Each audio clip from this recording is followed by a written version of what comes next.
It should be working. Okay. Have we got everybody in that's going to be in? Looks like it, isn't it? Are you everybody? Right. So we'll kick straight off then. Take me work hat off and put me councillor hat on. Right. So welcome everybody. Thank you for turning up to this town council finance meeting on the, where are we, the 30th of October 2023. So we are supposed to have to warn people that this is being streamed live, and don't say anything you don't want recorded, basically. I think that just about covers it, doesn't it? Item 2 then is apologies for absence. Colin?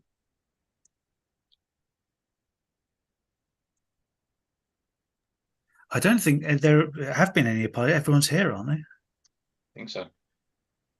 Looking at the list there. Councillor Mason isn't here, but Councillor Mason has resigned from the committee, so that'll be picked up tomorrow at full council. Okay. Item 3 then, declarations of pecuniary interest and requests and dispensations. Members to declare any interest they may have on the agenda and agree any dispensations to stay. So do we have any? I think the answer is no. Item 4 is the minutes of the last meeting to approve the minutes held on the Tuesday the 18th of July 2023. So did we want to put those on screen, Colin, or if people want to see those?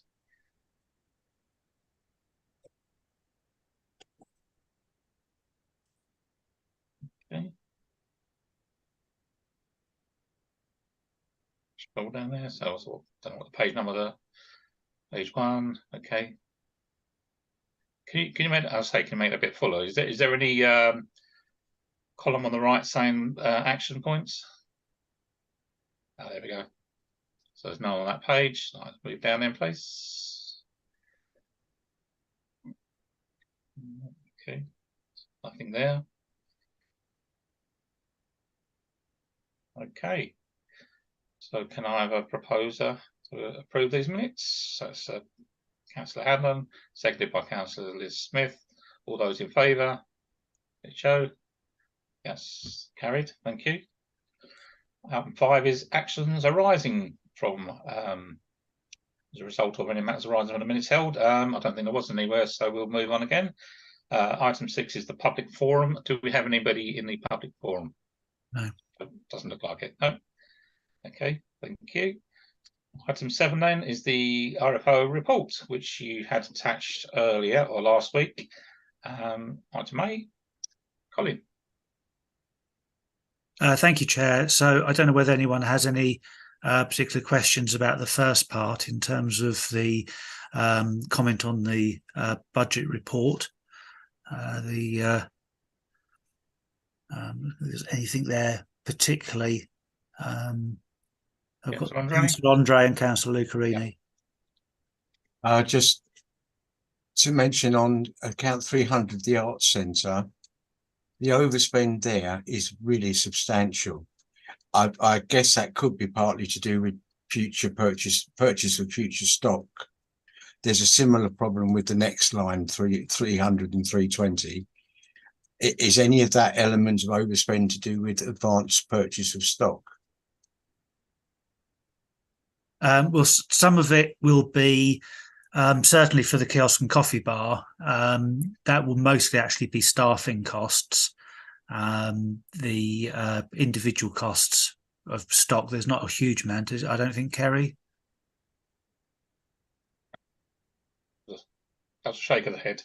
Yeah, so yeah, it's definitely on 320, it's staffing costs. We did have some advance outlay on 320 for the Halloween trail, but not a great deal. So yeah, as Colin said. Can we then explain the substantial variance on 300? Yeah, I'm just finding that right now.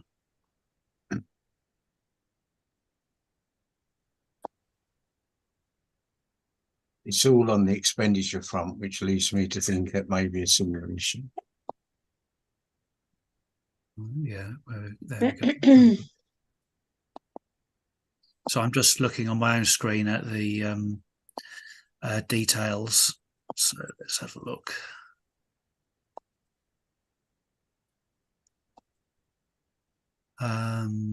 So it's halfway through the year, so we are there or thereabouts on employment costs. There's nothing there. Let's have a look.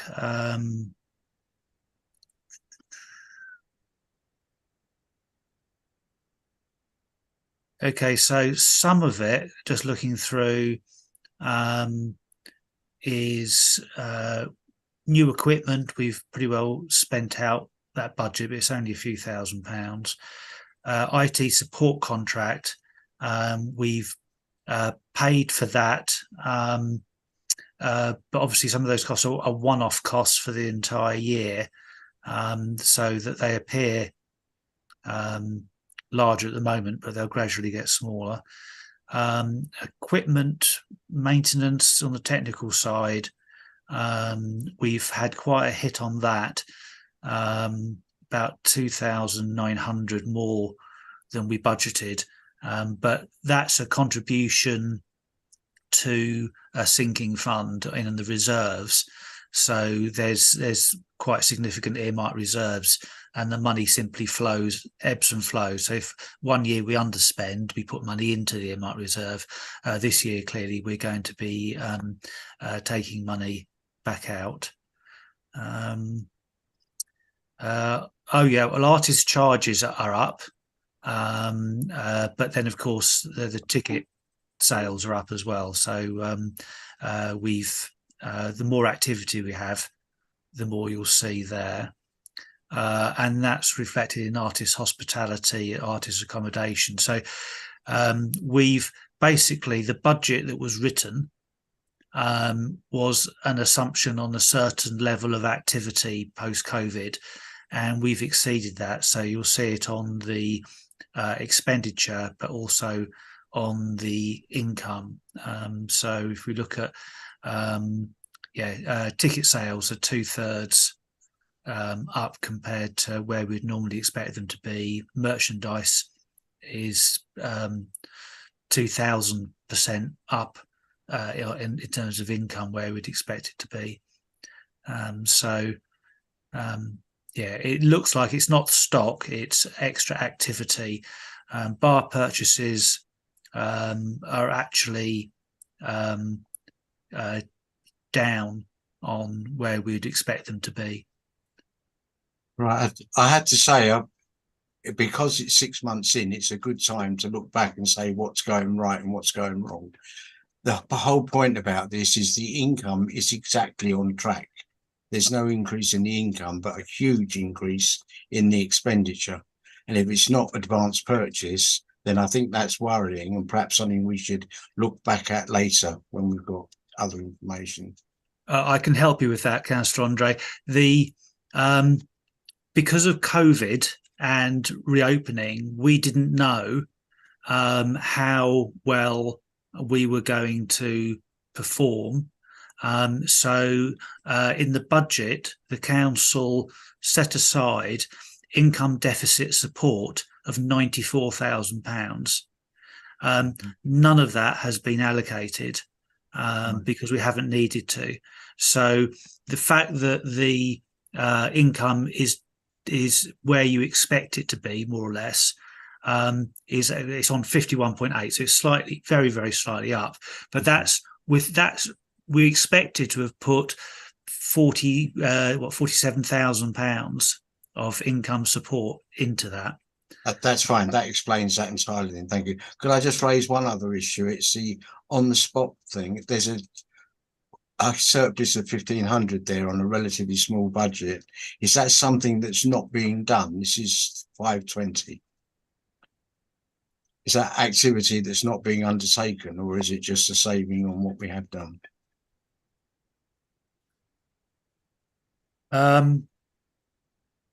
I know it's modest, but it's a modest budget in the first place. So I'm trying to see where it is. Line 520, the Oh, I last can see. line. No, I can see that. I'm just looking to see whether I can see All any right, sorry. particular explanation. I just need to be reassured it's not Oh. something we're not doing that we should be doing. Yeah, sorry. I refer you to the previous meeting, and somebody's no longer getting paid. All right. Okay, thank you. Yeah. Thank you. Councillor Lucrini, I think you had your hand up next.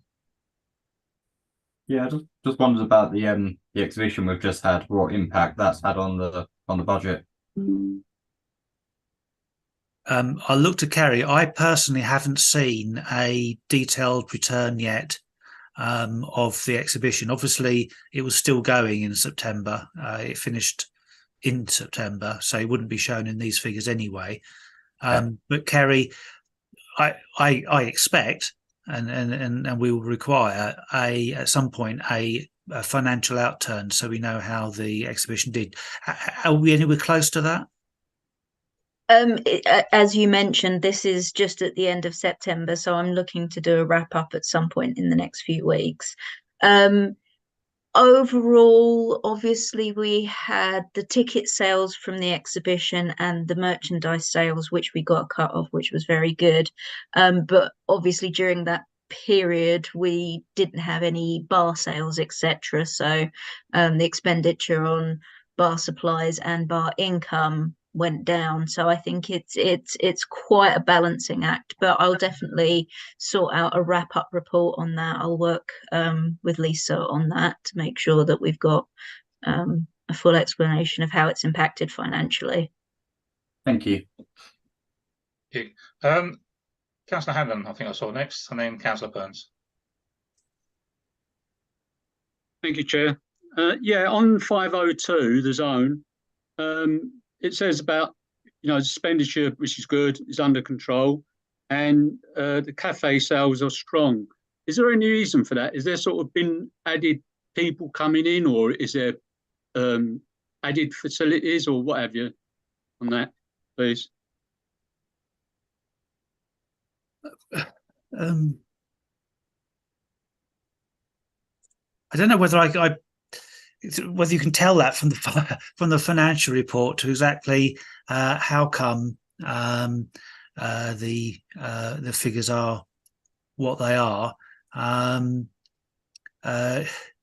Looking at it, it seems to be the cafes doing really well. The ticket sales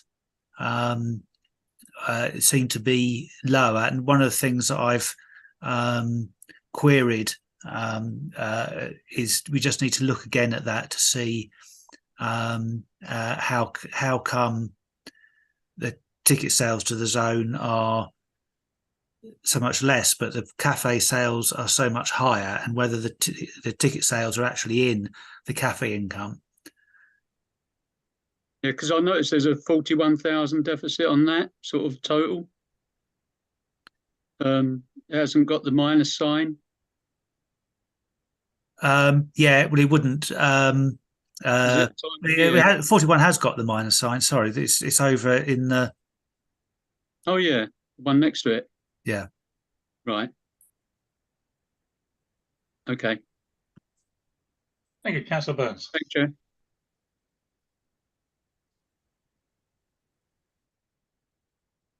It's better. Right, sorry. Sorry, can I just correct that? I was looking at the wrong column. No, you're right. It hasn't. I was just thinking, how come the zone be performing that well? Sorry, Councillor Hanlon. No, it doesn't have a minus sign next to that in the variance thing, and it's because we haven't applied the income deficit support for the zone as well as the arts centre. So that's why that is showing like that. The budget anticipated a figure, and I can look at that. I'll just find it for you. Income deficit support 47,000, and none of it's been applied. So 23,000 would have been applied. The ticket sales are running low, which isn't helping. But the cafe sales are running really well, and that's why I want to have a look at this figure, because to me, if there's less people coming through the door, how come they're eating so much food? So Kerry's got her hand up. She might know the answer to that. Must be the chef. So this is a change that we made in our system that I do need to discuss with you, Colin. John's till system merged the two together, and so all income for ticket and CAF is going through the CAF budget for now. One of the things I've recommended is we change that to be zone income. If we need to have a breakdown of ticket income versus CAF income, that's something that John's till system can provide to us. So that is exactly what's happened. From about a month or two in, everything is going through that CAF code. So that's absolutely what's happened. Yeah, I recall that was done, but I also recall the bit that we said we could separate it back out whenever we needed to, because John's till system works. Yeah, Chair, I'm just saying that that'd be really good if you can separate it, because I think there's more control over it if they're separated. If John can do that, of course. Thank you, Chair. Councillor Burns, did you want to comment on that before you make your Well, own I'll comment on that first of all. Those figures are actually provided you to Colin every week. But I don't have input into the Rialta system. No. I'm talking about the spreadsheet I send you. Yeah. I break it down by ticket sales and cafe and. Do you send that to Kerry? No. Oh, well, send that to Kerry, then she can input the figures. Okay, that's fine. That's fine. That was part of your annual budget thing that you wanted. So the only question the zone, when it rains, the zone does really well. When it doesn't, it doesn't. It does become a little bit of a problem from an accounting point of view, is that somebody who comes in today, let's say, and books a party for next financial month, the figures go in this financial month, not next month's financial month. So when they actually come through the door, what you're saying about ticket sales, there actually might be one ticket for perhaps 20 or 30 people, because one person has bought all those tickets. They're not individual tickets, so that's a slight misnomer in terms of numbers if you're looking at that. I guess the one question I have, you and I kind of spoke about this, is the kiosk sales. Yes, you say that it's near budget, but of course they've been artificially escalated by things like Haverhill in the Park, Haverhill Show, all those sort of things. I don't think we separated those figures out. I don't think, and I'm looking at Kerry now. No, okay. So from a budget point of view, we either include those anticipated sales in the annual budget, or we might need to report them separately. I don't know. Does it matter? Perhaps. Well, it may not matter. I mean, to be honest, it's still a kiosk. Yeah. The kiosk has performed probably better than I expected, in all honesty. But we reduced down what we expected to spend on staff costs when we set out the opening times. So I think that went a long way to keeping a lid on our costs. But I mean, it still costs the council money to provide the kiosk in the end, just not as much as the previous year, which was really quite terrible. But then we didn't know. We opened every day, and that turned out to be a very expensive mistake. Thank you. Anybody else got any questions on that? I think they probably covered A and B, didn't it? So 7C then is the bank reconciliation. Yeah, so I can put up a treasury graph, which I probably should have sent to you, and apologise that I didn't.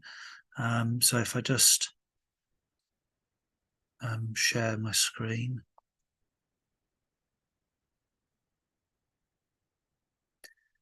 So basically what we're seeing here, I'm going to make that a bit bigger,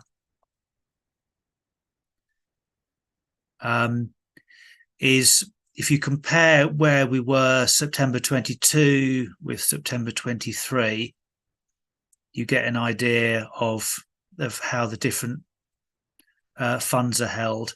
I think the nothing I'm terribly concerned around, but obviously the CCLA is the bit that's notably gone down from 555,000 in September 22 to 459,000, but that's not real money, if you like, unless we actually cash it in and make it real money. The other difference I suppose you can see is that we've got more money on deposit. So the main account last year had £1 million in it. This year it's got 20,000 in it. But you can see that there's £1 million or so on deposit. So in 2 days' time, the 6 month, 184-day bond matures. So that will pour back into the main account. And we've been able to avoid having to draw anything down from the 32-day account, which has crept up from 400,000 in May to 403,000. So that's like having about 25 extra houses paying the precept as a result. So we've tried to really maintain the treasury as accurate as we can to keep as much money earning interest as we otherwise could. Do anyone has any questions over that? So the 600,000, you say we've drawn it down. So is there interest on that? I'm being a bit naive here, I guess. I'm 84. So 600,000 all the way through. Yeah. The interest goes automatically into another account, is it? Yeah. The bond is paid at the end. So it's a fixed rate account, and when it pays out, it'll pay out at more than 600,000, and that'll appear as income into the council. Okay, thanks. So anybody else got any questions on that? So no, thank you. Sorry, Councillor Burns. Well, where's Kevin gone over there? Has anyone signed off the bank statements this month? Do you need somebody to come in? No, yeah, that's one of the things I was going to ask for today. I've got them all prepared and ready. So if anyone could let me know when they're next in the office, I'll make sure that they're there and available for everyone. I'm in tomorrow morning. I think I'm one of the signatories now, aren't I? Yeah. So yeah. Can I just? Yeah, I'm going to say, have we added more signatories now? Because I may not be available over the next few months. We'll see what happens. Okay, thank you. Okay, thank you. Right, the payments. I think that's where we're up to. Yeah, so debtors and creditors. There's just two queries on there, Kerry. Pilgrim and PPL. Do we mean PPL? Yeah, so PPL is our music license, and they do consistently bill us very, very late for a period. So that's showing up in the older part, because of, you know, they sent us the bill much later than normal. I've got an ongoing query with Pilgrim. And it's simply that they took a different amount on the direct debit than I was expecting, slightly less actually. So I'm still trying to get them to fix that, but neither thing are anything to be concerned about. Thank you. Hey. We were just talking about debtors and creditors, weren't we? So that's that item finished then. So moving on to, I think that's about it, isn't it? Item 8, that date of the next meeting. Oh, you want to talk about Haverhill Community Trust? Have I missed that? Sorry, I'm not looking at the wrong bit, obviously. It's by the RFO report. Oh, yeah, sorry, beg pardon. Carry on.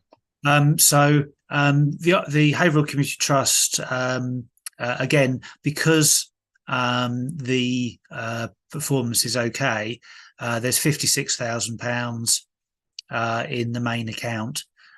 So the town council has not paid any grant across.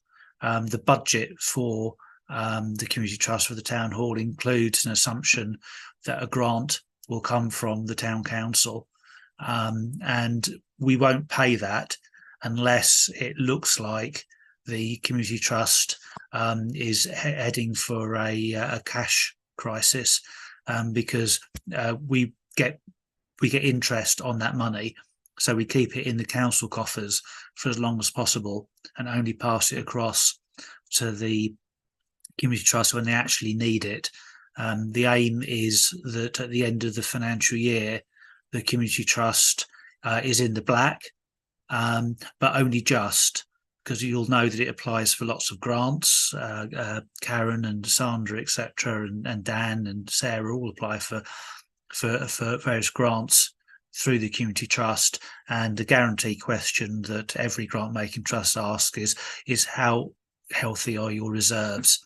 So clearly it would be a spectacular own goal for the council to give it an unnecessary grant, which leaves it with reserves that are too big for it to be able to apply for external grants elsewhere. So that's why it's looking how it is at the moment. But if we need to pay a grant, we will pay that. Thank you. Anybody, any questions with Colin on that? Oh, looks like a big fat no. I think we'll definitely then on to the last item of the agenda, or second last, which is item 8, date of the next meeting, which is Tuesday the 23rd of January 2024, subject to confirmation by full council. Is there any reason why it wouldn't be? No, but it's only the full council decides on the calendar tomorrow. So if it decides to shift it, then it's just making it a note in this agenda. Couldn't think of a better way to spend my birthday, I must admit. Okay. That's a good reason to shift it. No, I don't celebrate them anymore. Right. So item 9 then is closure.